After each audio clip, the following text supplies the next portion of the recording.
Well, good morning, all you wonderful Americans out there. Hey, today is a special day. It's Memorial Day.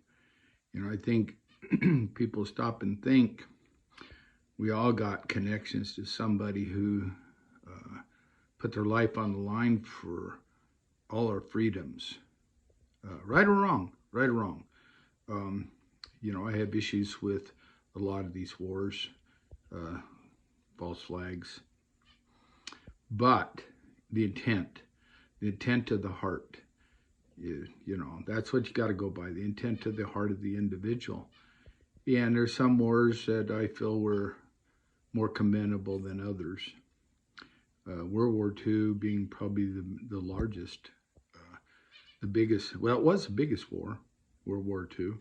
And, we got in there basically trying to defend the Chinese against the Japanese. And the Japanese were brutal on the Chinese.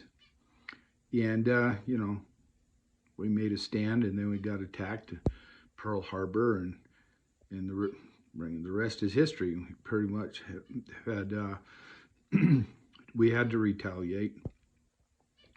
There's a lot of rumors. I don't think have ever been documented that we knew, or some people knew that the attack was coming on Pearl Harbor, but nevertheless, it doesn't really matter. The fact is, we did get attacked on Pearl Harbor.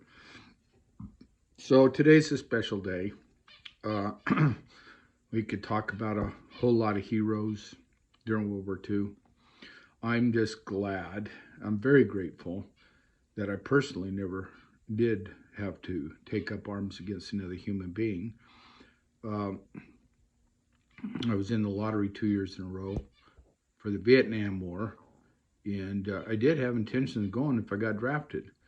But, as a young man with brains of mush, I didn't know that that was an illegal, unconstitutional war. And it did more harm than it did good. That's a fact. And we were lied to. The Gulf Tonkin never did happen. So, um, yeah, that was a war that should have never been fought. They called it police action at the time. But what I really remember mostly about that war was after the war, um, Muhammad Ali, who was a draft dodger and had been, um, who had left the country and was living in the Middle East. I think it was Egypt where he was living.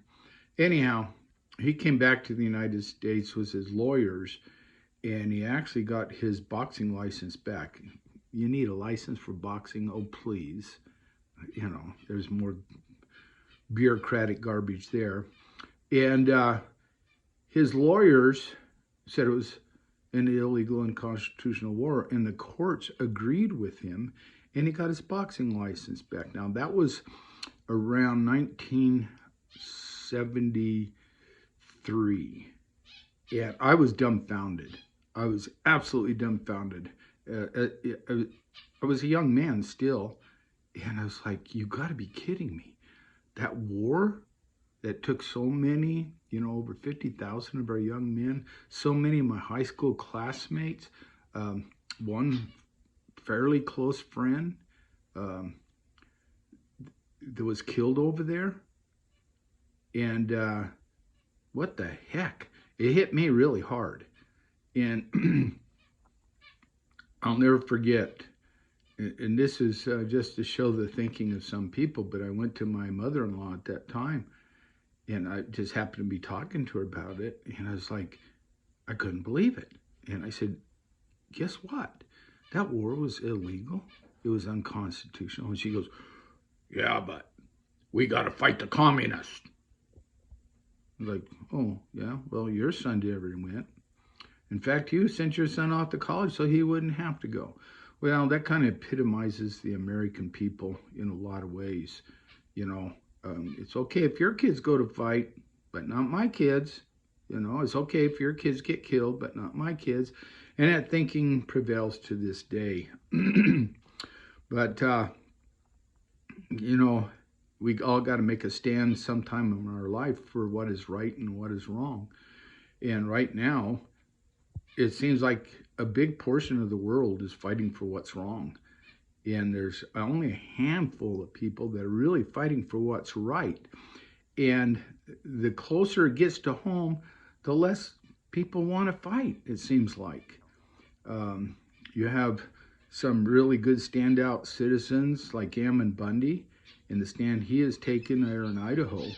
And they're not going to leave him alone. They haven't left him alone. You know, what a joke that is, that whole thing. And so you look at the whole state of Idaho. Now, there's some good people there, peoplesrights.org, and they will defend Ammon Bundy. You know, I say they, I'm a member of peoplesrights.org too, and I will defend him also. Um, so you have these governments, state governments, local governments that are as corrupt as hell, and they've all forgotten what it has taken to have that independence and that freedom, going all the way back to 1776, where people laid their life down. 3% laid their life down for the truth, and now it seems like I don't even know if we got 3%. But all these people, these privileged characters that get into these governments, I swear to heck, so many of them are privileged characters. They get in there because they're easy to brainwash, or they have been brainwashed, and they will do whatever they're told to do. Lock down the community for a pandemic, things of that nature. So I'm getting off track a little bit here, but I think what I'm trying to say is, people, we got to get our freedoms back. People, laid their life down for those freedoms, and I think we've been taking them for granted for just too long. And we really got to extend our influence in every direction we can to maintain the Constitution of the United States. And that's all I got to say. Happy Memorial Day.